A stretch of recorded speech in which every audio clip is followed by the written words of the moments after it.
ಚುಕ್ಕೆ ಗುರುತಿನ ಪ್ರಶ್ನೆ ಸಂಖ್ಯೆ 2100 ಪೌರಾಡಳಿತ ಮತ್ತು ಹಜ್ ಸಚಿವರನ್ನು ಉತ್ತರವನ್ನು ಬಯಸಿದೆ. ಮಾನ್ಯ ಅಧ್ಯಕ್ಷರೇ, ಉತ್ತರವನ್ನು ಒದಗಿಸಿದೆ. ಸನ್ಮಾನ್ಯ ಅಧ್ಯಕ್ಷರೇ, ಕಳೆದ ಹಲವಾರು ಅಧಿವೇಶನಗಳಲ್ಲಿ, ಬೆಳಗಾಂ ಅಧಿವೇಶನಗಳಲ್ಲಿ ಈ ಪ್ರಶ್ನೆಯನ್ನ ನಾನು ಕೇಳಿದ್ದೆ. ಈ ವೇಸ್ಟ್ ಮ್ಯಾನೇಜ್ಮೆಂಟ್, ವೆಟ್ ವೇಸ್ಟ್ ಆಗಲಿ, ಡ್ರೈ ವೇಸ್ಟ್ ಆಗಲಿ, ರಾಣೆಬೆನ್ನೂರಿನಲ್ಲಿ 22 ವರ್ಷಗಳಿಂದ ಲೆಗಸಿ ವೇಸ್ಟ್. ಷಡಾಕ್ಷರಿ ಅವರು ಅಲ್ಲಿ ಸೀಟ್ ಅದು ಕೂತ್ಕೊಳ್ಳಿ, ಅಲ್ಲ ಸೀಟ್ ಇದೆ ಅಲ್ಲ ಅಲ್ಲಿ. ಸನ್ಮಾನ್ಯ ಅಧ್ಯಕ್ಷರೇ, ಕಳೆದ ಅನೇಕ ಅಧಿವೇಶನಗಳಲ್ಲಿ ನಾನು ಕೇಳಿದ್ದೀನಿ, ರಾಣೆಬೆನ್ನೂರು ನಗರದಲ್ಲಿ 22 ವರ್ಷದಿಂದ ಪಾರಂಪರಿಕ ಏನು ಲೆಗಸಿ ವೇಸ್ಟ್ ಅಂತ ಏನು ಹೇಳ್ತೀವಿ, ಇದು 22 ವರ್ಷದಿಂದ ಹಂಗೆ ಒಂದು ಪಶ್ಚಿಮ ಘಟ್ಟದ ತರ ಬೆಳೆದು ನಿಂತಿದೆ ಅಧ್ಯಕ್ಷರೇ. ಹಿಂದಿನ ಅಧಿವೇಶನದಲ್ಲೂ ನಾನು ಕೇಳಿದ್ದೆ. ಇದಕ್ಕೆ ಅವರು ಉನ್ನತ ಅಧಿಕಾರಿಗಳನ್ನ, ರಾಜ್ಯ ಮಟ್ಟದ ಅಧಿಕಾರಿಗಳನ್ನ ರಾಣೆಬೆನ್ನೂರು ಕಳಿಸಿದ್ರು ಅಧ್ಯಕ್ಷರೇ. ಅಲ್ಲಿ ಬಂದು ಅವರು ನಮ್ಮ ಡಿಸಿ ಜೊತೆಗೆ, ಕಮಿಷನರ್ ಜೊತೆಗೆ, ನನ್ನ ಜೊತೆಗೆ, ಎನ್ವಿರಾನ್ಮೆಂಟ್ ಇಂಜಿನಿಯರ್ ಜೊತೆಗೆ ಹೋಗಿ ನಾವು ಸೈಟ್ ವಿಸಿಟ್ ಮಾಡಿ ONGC ಇಂದ ವೆಟ್ ವೇಸ್ಟ್ ಇಂದ ನಾವು ಮೆಥನೈಸೇಷನ್ ಮಾಡಿ ನಾವು ಅಲ್ಲಿ ಗ್ಯಾಸ್ ತೆಗಿತಕ್ಕಂಥ ಕೆಲಸವನ್ನು ಮಾಡ್ತೀವಿ. ಜೊತೆಗೆ ಉಳಿದ ಡ್ರೈ ವೇಸ್ಟ್ ಅನ್ನ ಯಾವ ರೀತಿ ಮಾಡಬೇಕು ಅಂತ ಹೇಳಿ ಟೆಂಡರ್ಗಳನ್ನ ಕರೆದಿದ್ದಾರೆ ಅಧ್ಯಕ್ಷ. ಅವೈಜ್ಞಾನಿಕವಾದ ಟೆಂಡರ್ಗಳು ಇವು. ಯಾಕೆ ಹೇಳ್ತೀನಿ ಅಂದ್ರೆ, ಇದು 1ನೇ ಸರಿ ಅಲ್ಲ, 2ನೇ ಸರಿ ಅಲ್ಲ, 3ನೇ ಸಲ ಅಲ್ಲ, 4ನೇ ಸರಿ ಈ ಸಲ ರೀಟೆಂಡರ್ ಆಗಿರೋದು ಅಧ್ಯಕ್ಷರೇ. ಕೇವಲ 550 ರೂಪಾಯಿಗೆ ಪರ್ ಟನ್ಗೆ ಇವರು ರೇಟ್ ಫಿಕ್ಸ್ ಮಾಡಿದ್ದಕ್ಕೆ ಅವೈಜ್ಞಾನಿಕವಾಗಿರೋದ್ರಿಂದ ಯಾವ ಟೆಂಡರ್ಗಳು, ಯಾರು ಕಾಂಟ್ರಾಕ್ಟರ್ಗಳು ಮುಂದೆ ಬರ್ತಿಲ್ಲ ಅಧ್ಯಕ್ಷರೇ. 22 ವರ್ಷದಿಂದ ನಡೀತಾ ಇರೋದು ಇದು. ಇವತ್ತಿನ ನಾನು ಕೇಳ್ತಾ ಇರಲಿಲ್ಲ ಅಧ್ಯಕ್ಷರೇ. ದಯಮಾಡಿ ನಾನು ಏನು ಹೇಳ್ತೀನಿ ಅಂತಂದ್ರೆ, ಈ ಟೆಂಡರ್ನ ರಿವೈವ್ ಮಾಡಿ 550 ರೂಪಾಯಿ ಇದ್ದನ್ನ ಸೈಂಟಿಫಿಕ್ ಆಗಿ ರೇಟ್ ಅನ್ನ ಫಿಕ್ಸ್ ಮಾಡಿದ್ರೆ ಮಾತ್ರ 22 ವರ್ಷದ ಏನಾಗಿದೆ ಅಧ್ಯಕ್ಷರೇ, ನಾನು ನೀರನ್ನ, ಗ್ರೌಂಡ್ ವಾಟರ್ನ ಟೆಸ್ಟ್ ಮಾಡ್ತಿದ್ದೀನಿ ಅಧ್ಯಕ್ಷರೇ. ಆ ಗ್ರೌಂಡ್ ವಾಟರ್ ಅಲ್ಲಿ ಹೆವಿ ಮೆಟಲ್ ಕಂಟೆಂಟ್ ಇರೋದ್ರಿಂದ ರಾಣೆಬೆನ್ನೂರು ನಗರದ ಜನತೆಗೆ ಕ್ಯಾನ್ಸರ್ ಬರ್ತಕ್ಕಂಥ ಇದು ಒಂದು ಡೇಂಜರ್ ಇರೋದ್ರಿಂದ ನನಗೆ ಇದನ್ನ ಆದಷ್ಟು ಬೇಗ, ನಾನು ಇದು ಮೊದಲೇ ಸರಿ ನಾನು ಕೇಳ್ತಾ ಇಲ್ಲ ಪ್ರಶ್ನೆಯನ್ನು ಪದೇ ಪದೇ ಕೇಳೋ ಇಷ್ಟನೂ ಇಲ್ಲ ಅಧ್ಯಕ್ಷರೇ. ನನಗೆ ಪರಿಹಾರ ಬೇಕಾಗಿದೆ. Waste is not literally a waste sir. ಇದನ್ನ ಸರಿಯಾಗಿ ನಾವು ಪ್ಲಾನಿಂಗ್ ಮಾಡಿದ್ರೆ ಇದನ್ನ ರೆವೆನ್ಯೂ ಮಾಡೆಲ್ ಮಾಡಿ ಇದರಿಂದ ಸ್ಥಳೀಯ ಸಂಸ್ಥೆಗಳ ಆದಾಯ ಕೂಡ ಮಾಡಬಹುದು ಅಧ್ಯಕ್ಷರೇ. Prakash, what is your question? 22 ವರ್ಷದಿಂದ ಲೆಗಸಿ ವೇಸ್ಟ್ ಅನ್ನ ಕ್ಲಿಯರ್ ಮಾಡಕ್ ಆಗಿಲ್ಲ. ಈಗ ಏನ್ ಮಾಡಬೇಕು? ಈಗ ನನಗೆ ONGC ಇಂದ ವೆಟ್ ವೇಸ್ಟ್ ಮಾಡ್ತೀನಿ ಅಂತ ಹಿಂದಿನ ಅಧಿವೇಶನದಲ್ಲಿ ನನಗೆ ಹೇಳಿದ್ರು. ONGC ಇಂದ ವೆಟ್ ವೇಸ್ಟ್ ಇಂದ ಗ್ಯಾಸಿಫಿಕೇಶನ್ ಮಾಡ್ತೀನಿ ಅಂತ. ಆಮೇಲೆ ಡ್ರೈ ವೇಸ್ಟ್ ನ ಟೆಂಡರ್ ನ ಸರಿಯಾದ ರೀತಿಯಲ್ಲಿ ಕರೆದು ನಾವು ಕಾಂಟ್ರಾಕ್ಟ್ ಬರೋ ರೀತಿಯಲ್ಲಿ ಮಾಡ್ತೀನಿ ಅಂತ ಹೇಳಿದ್ರು. ಮತ್ತೆ ಈ ಸಲ ಟೆಂಡರ್ ಬರೀ 550 ರೂಪಾಯಿ ಕರೆದರೆ ಮತ್ತೆ ಯಾರು ಕಾಂಟ್ರಾಕ್ಟರ್ ಪಾರ್ಟಿಸಿಪೇಟ್ ಮಾಡೋದಿಲ್ಲ. ಈ ತರ ನಾವು 4 ಸಲ ರೀಟೆಂಡರ್ ಮಾಡೋದು ಸಜೆಷನ್. ನನಗೆ ಅದನ್ನ ಲೆಗಸಿ ವೇಸ್ಟ್ ನ ಕ್ಲಿಯರ್ ಮಾಡ್ಕೊಡ್ಬೇಕು. ನನ್ನ ರಾಣೆಬೆನ್ನೂರು ಜನತೆಗೆ ಕ್ಯಾನ್ಸರ್ ಏನು ಇಂತ ಮಾರಣಾಂತಿಕ ರೋಗಗಳು ಬರುವಂತ ಸಂದರ್ಭ ಇದೆ, ಇದನ್ನು ನನಗೆ ಸರಿಪಡಿಸಿಕೊಡ್ಬೇಕು ಅಂತ ಹೇಳಿ ನಾನು ಇದು 3ನೇ ಸರಿ ಈ ಪ್ರಶ್ನೆಯನ್ನ ಕೇಳ್ತಾ ಇದ್ದೀನಿ. ಲಾಸ್ಟ್ ಟೈಮ್ ನಮ್ಮ ಡೈರೆಕ್ಟರ್ ಮತ್ತು ಇಂಜಿನಿಯರ್ ಅವರಿಗೆ ಪ್ರಕಾಶ್ ಕೋಡಿ ಅವರ ಜೊತೆಗೆ ಚರ್ಚೆ ಮಾಡಲಿಕ್ಕೆ ಅವ್ರ ಕ್ಷೇತ್ರಕ್ಕೆ ನಾನು ಕಳಿಸಿದ್ದೇನೆ. ಅವರೆಲ್ಲರೂ MLA ಜೊತೆಗೆ, DC ಜೊತೆಗೆ ಚರ್ಚೆ ಮಾಡಿ ಒಂದು ಹಂತಕ್ಕೆ ಬಂದಿದ್ದಾರೆ. ಅದು ಈ ಮಂತ್ 29ಗೆ ಲಾಸ್ಟ್ ಡೇಟ್ ಇದೆ ಲೆಗಸಿ ವೇಸ್ಟ್ ಟೆಂಡರ್ದು. ಸರ್ 4 ಸರಿ ಕರೆದಿದ್ದೀರಾ ಅದನ್ನ? ಅವರು ರೇಟ್ ಸ್ವಲ್ಪ ಎಕ್ಸ್ಟ್ರಾ ಮಾಡಬೇಕಂತ ಹೇಳಿದ್ದಾರೆ. ಅದು ಸೆಂಟ್ರಲ್ ಗವರ್ಮೆಂಟ್ ನಾರ್ಮ್ಸ್ ಇದೆ. ಅದು ನಾನು ಚರ್ಚೆ ಮಾಡಿ ಈ ವೀಕ್ನಲ್ಲೇ ನಾನು ಏನೋ ತೀರ್ಮಾನ ತಗೋತೇನೆ. Very good.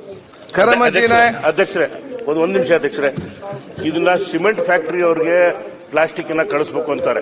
ನಾವು ಸಿಮೆಂಟ್ ಫ್ಯಾಕ್ಟರಿ ಜೊತೆ ಒಡಂಬಡಿಕೆ ಮಾಡ್ಕೋಬೇಕಾದ್ರೆ ಸಿಮೆಂಟ್ ಫ್ಯಾಕ್ಟರಿ ಅವರಿಗೆ ಒಂದು 10-15 ನಗರಸಭೆಯಿಂದ ಈ ಪ್ಲಾಸ್ಟಿಕ್ ಅನ್ನ ಅವ್ರಿಗೆ ಪಿಕ್ ಮಾಡೋ ರೀತಿ ಮಾಡಿದ್ರೆ ನಗರಸಭೆಯವ್ರಿಗೆ ಅನುಕೂಲ ಆಗುತ್ತದೆ. ಯಾಕಂದ್ರೆ ಇದು ಕೊಟ್ಟಿದ್ದೀರಿ. ನನಗೆ ಯಾವ ಹೈಮಾಸ್ ಲೈಟ್ ಬೇಡ ಅಧ್ಯಕ್ಷರೇ. ನನಗೆ ಈ ಲೆಗಸಿ ವೇಸ್ಟ್ ನ ಕ್ಲಿಯರ್ ಮಾಡಿಕೊಡ್ಬೇಕು ಅಂತ ನಾನು ಸರ್ಕಾರ ಯಾರು ಕೊಡುವುದೂ ಇಲ್ಲ. ಈಗ ಪ್ರಕಾಶ್ ಕರಮಾಜಿ ನಾಯಕ್. ಸನ್ಮಾನ್ಯ ಅಧ್ಯಕ್ಷರೇ, ಚುಕ್ಕೆ ಗುರುತಿನ ಪ್ರಶ್ನೆ 1426 ನಗರಾಭಿವೃದ್ಧಿ ಮತ್ತು ನಗರ ಯೋಜನೆ ಸಚಿವರನ್ನು ಕೇಳಬೇಕು. ಮಾನ್ಯ ಸಭಾಧ್ಯಕ್ಷರ ಉತ್ತರವನ್ನು ಒದಗಿಸಲಾಗಿದೆ. ಸನ್ಮಾನ್ಯ ಅಧ್ಯಕ್ಷರೇ, ಸನ್ಮಾನ್ಯ ಸಚಿವರು ಉತ್ತರವನ್ನು ಒದಗಿಸಿದ್ದಾರೆ. ನಾನು ಕೇಳಿದ್ದು ದೇವದುರ್ಗ ಪಟ್ಟಣದಲ್ಲಿ ಒಳಚರಂಡಿ ಸಮಸ್ಯೆ ಇಲ್ಲದೆ ಸಾರ್ವಜನಿಕರ ಸಮಸ್ಯೆ ಆಗುತ್ತಿದ್ದು ಸರ್ಕಾರ ಗಮನಕ್ಕೆ ಬಂದಿದೆ ಅನ್ನೋಂಥದ್ದು ನಾನು ಕೇಳ್ತಾ ಇದ್ದೀನಿ. ಮಾನ್ಯ ಸಚಿವರು ಉತ್ತರ ಕೊಟ್ಟಾರ. ಆದ್ರೆ ಸರ್ಕಾರ ಆದೇಶ ಸಂಖ್ಯೆ ಏನು 2007ರಲ್ಲಿ ಕೆಲಸ ಪ್ರಾರಂಭ ಆಯಿತು. 7 ಕೋಟಿ 20 ಲಕ್ಷ. ಆದ್ರೆ ಆಡಳಿತಾತ್ಮಕ ಅನುಮೋದನೆ ನೀಡಿ ಮತ್ತೆ 2013ನೇ ಒಂದು ಇಶ್ಯೂಯಲ್ಲಿ ಪೂರ್ಣಗೊಳಿಸಿವೆ ಅಂತ ಹೇಳಿ ಅವರು ಉತ್ತರ ಕೊಟ್ಟಿದ್ದಾರೆ ಸನ್ಮಾನ್ಯ ಅಧ್ಯಕ್ಷರೇ. ಯಾಕಂತಂದ್ರೆ ಇಲ್ಲಿ ಯಾವುದೇ ಒಂದು ಕೆಲಸ ತಗೊಂಡ್ಮೇಲೆ ಅದು ಪೂರ್ಣ ಆಗ್ಬೇಕು. ಅಲ್ಲಿ ಗುಂಡಿಗಳಷ್ಟೇ ಆಗ್ಯಾ ಹೊರತಾಗಿ ಅದನ್ನ ಬಿಟ್ರೆ ಅಲ್ಲಿ ಸಂಪೂರ್ಣ ಯಾವುದೇ ಒಳಚರಂಡಿ ಕೆಲಸ ಆಗಿಲ್ಲ. ಯಾಕಂದ್ರೆ ನಮ್ಮ ದೇವದುರ್ಗದಲ್ಲಿ ಸುಮಾರು 40,000 ಜನ ವಾಸ ಮಾಡಂತ ಒಂದು ನಗರ ನಮ್ದು. ನಾನು ಕೂಡ ಅಲ್ಲೇ ನಗರದಲ್ಲೇ ವಾಸ ಮಾಡೋದ್ರಿಂದ ದಿನ ಬೆಳಕಾದ್ರೆ ಸಾಕು ಒಳಚರಂಡಿ ಸಮಸ್ಯೆ ಬಹಳಷ್ಟು ಆಗ್ತಿದೆ. ಇದರಿಂದ ಸಾಕಷ್ಟು ರೋಗ ರುಜಿಗಳು, ಮಲೇರಿಯಾ ಅಂತ ಒಂದು ಮಾರಣಾಂತಿಕ ರೋಗಗಳು ಅಟ್ಯಾಕ್ ಆಗ್ತಾವ. ಆದ್ರೆ ಇದನ್ನ ಆದಷ್ಟು ಬೇಗ ಮುಗಿಸಿಕೊಡ್ಬೇಕು ಅನ್ನೋಂಥದ್ದು ನಾನು ಸರ್ಕಾರದ ಒಂದು ಗಮನಕ್ಕೆ ತರಕ್ ಬಯಸ್ತೀನಿ ಸಭಾಧ್ಯಕ್ಷರೇ. ಇನ್ನೊಂದೇನಂತಂದ್ರೆ ನಮ್ಮ ಪುರಸಭೆ ವತಿಯಿಂದಾನೆ ಏನೀಗ 35 ಲಕ್ಷ ರೂಪಾಯಿ ಈಗ ನಗರ ನೀರು ಸರಬರಾಜು ಮತ್ತು ಒಳಚರಂಡಿ ಮಂಡಳಿಗೆ ಏನ್ ನೀವು ದುಡ್ಡು ಕಟ್ಟಬೇಕು, ಅದಾದ್ಮೇಲೆ ನಾವು ಅದನ್ನ ಕೆಲಸ ಸ್ಟಾರ್ಟ್ ಮಾಡ್ತೀವಿ ಅಂತಾರೆ. ನಮ್ಮಲ್ಲಿ ಅಷ್ಟು ದುಡ್ಡು ಇಲ್ಲ ನಮ್ಮ ಪುರಸಭೆಯಲ್ಲಿ. ಹಂಗಾಗಿ ಯಾಕಂದ್ರೆ ನಮಗ ಬಹಳಷ್ಟು ಯಾವುದೇ ಅಲ್ಲಿ ದುಡ್ಡು ಬರ್ತಾ ಇಲ್ಲ. ಹಂಗಾಗಿ ಅಲ್ಲಿ ಸಮಸ್ಯೆ ಆಗ್ತದ. ದಯಮಾಡಿ ಮಾನ್ಯ ಸಚಿವರು ಅದನ್ನ ಸರ್ಕಾರನೇ ಇದನ್ನ ಭರಿಸಿ ನಮಗ ಒಳಚರಂಡಿ ಒಂದು ಕಾಮಗಾರಿಯನ್ನ ಸಂಪೂರ್ಣ ಮಾಡಿಕೊಡ್ಬೇಕನ್ನಂಥದ್ದು ತಮ್ಮ ಗಮನಕ್ಕೆ, ಸರ್ಕಾರದ ಗಮನಕ್ಕೆ ತರಬಯಸ್ತೀನಿ ಮಾನ್ಯ ಅಧ್ಯಕ್ಷರೇ. ಮಾನ್ಯ ಸಭಾಧ್ಯಕ್ಷರೇ, 2008ರಲ್ಲಿ ದೇವದುರ್ಗ ಪಟ್ಟಣಕ್ಕೆ ಒಳಚರಂಡಿ ವ್ಯವಸ್ಥೆಗೆ ಸುಮಾರು 7 ಕೋಟಿ 20 ಲಕ್ಷ ರೂಪಾಯಿಗಳು ಅಂದಾಜುಪಟ್ಟಿ ಮಾಡಿದ್ವಿ ಸಭಾಧ್ಯಕ್ಷ. ಆಡಳಿತಾತ್ಮಕ ಅನುಮೋದನೆ ಸಿಕ್ಕಿ 2013ರಲ್ಲಿ ನಾವು ಆ ಒಳಚರಂಡಿ ಕಾಮಗಾರಿಯನ್ನ ಪೂರ್ಣ ಮಾಡಿದ್ದೀವಿ ಸಭಾಧ್ಯಕ್ಷರೇ. ಇದರಲ್ಲಿ ಒಳಚರಂಡಿ ಕೊಳವೆ ಮಾರ್ಗ ಸುಮಾರು 41.8 ಕಿಲೋಮೀಟರ್ಗಳು ಮತ್ತೆ ಆಳಗುಂಡಿ ಈ ಸೋಕ್ ಪಿಟ್ಸು 1552 ಆಳಗುಂಡಿಗಳನ್ನು ನಿರ್ಮಿಸಿ ಆ ಕೆಲಸವನ್ನು ನಾವು ಪೂರ್ಣ ಮಾಡಿದ್ದೀವಿ ಸಭಾಧ್ಯಕ್ಷರೇ. ಇದಾದ ನಂತರ ಮಾನ್ಯ ಕರೆಮ್ನವರು ಹೇಳಿರೋ ಪ್ರಕಾರ ಪ್ರಸ್ತುತ ಪಟ್ಟಣ ಜನಸಂಖ್ಯೆ ಜಾಸ್ತಿ ಆಗಿದೆ ಸಭಾಧ್ಯಕ್ಷ, ಮತ್ತೆ ಅದು ವ್ಯಾಪ್ತಿನೂ ಸಹ ಜಾಸ್ತಿ ಆಗಿದೆ ಸಭಾಧ್ಯಕ್ಷರೇ. ಅದರಿಂದ ಹೊಸ ಕೆಲಸ ನಾವು ತಗೋಬೇಕು ಅಂದ್ರೆ ಹಳೆ ಏನ್ ಪಟ್ಟಣ ಏನಿತ್ತು ಅದು ಸಾಕಾಗಿತ್ತು ಸಭಾಧ್ಯಕ್ಷ ಮುಂಚೆ ಮಾಡಿದ್ದು. ಆದ್ರೆ ಈಗ ಹೊಸ ಕೆಲಸ ತಗೋಬೇಕು ಅಂತ ಹೇಳಿದ್ದಾರೆ ಸಭಾಧ್ಯಕ್ಷರೇ. ಅದಕ್ಕೆ DPR ಮಾಡಲಿಕ್ಕೆ 35 ಲಕ್ಷ ರೂಪಾಯಿಗಳನ್ನ ಪುರಸಭೆಯಿಂದ ಹೊಂದಿಸಬೇಕು ಸಭಾಧ್ಯಕ್ಷ. It's A rule. ಇದು ಗೊತ್ತಲ್ಲ ಸಭಾಧ್ಯಕ್ಷ, ಅವ್ರದ್ದು ಶೇರ್ ಸಭಾಧ್ಯಕ್ಷ.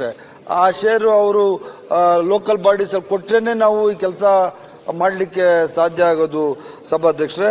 ಅದರಿಂದ 35 ಲಕ್ಷ ರೂಪಾಯಿಗಳನ್ನ ದೇವದುರ್ಗ ಪುರಸಭೆಯವರು ಕಟ್ಟಿದ್ರೆ ನಾವು ಇದನ್ನ DPR ಮಾಡಲಿಕ್ಕೆ ನಾವು ಕ್ರಮ ತಗೋತೀವಿ ಸಭಾಧ್ಯಕ್ಷ. ಮತ್ತೆ ಇದರಲ್ಲಿ ಯಾವಾಗ ಮುಗಿಸ್ತೀವಿ ಅಂತ ಹೇಳಿ ಮಾನ್ಯ ಸದಸ್ಯರು ಕೇಳಿದ್ದಾರೆ ಸಭಾಧ್ಯಕ್ಷರೇ. ಈ ದೇವದುರ್ಗ ಮುಖ್ಯಾಧಿಕಾರಿ 35 ಲಕ್ಷ ರೂಪಾಯಿಗಳನ್ನ ಯಾವಾಗ ಕಟ್ತಾರೋ ಸಭಾಧ್ಯಕ್ಷರೇ, ಆ ದುಡ್ಡು ನಮಗೆ ಸ್ವೀಕೃತ ಆದ ನಂತರ ನಾವು ಇದನ್ನ ಅನುಮೋದನೆ ಕೊಡ್ಲಿಕ್ಕೆ ನಾವು ಮಂಡಳಿಯಿಂದ ನಾವು ತೀರ್ಮಾನ ತಗೋಬೇಕಾಗ್ತದೆ ಸಭಾಧ್ಯಕ್ಷರೇ. ಅದಾದ್ಮೇಲೆ ನಾವು DPR ಮಾಡಿ ಕೆಲಸವನ್ನು ತಗೊಳ್ಳಿಕ್ಕೆ ಸಾಧ್ಯ ಆಗ್ತದೆ ಸಭಾಧ್ಯಕ್ಷರೇ.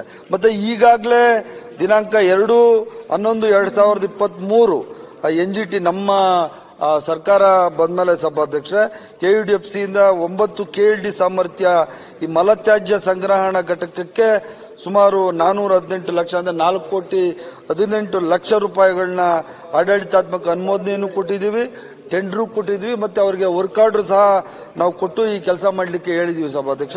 ಇನ್ನೊಂದು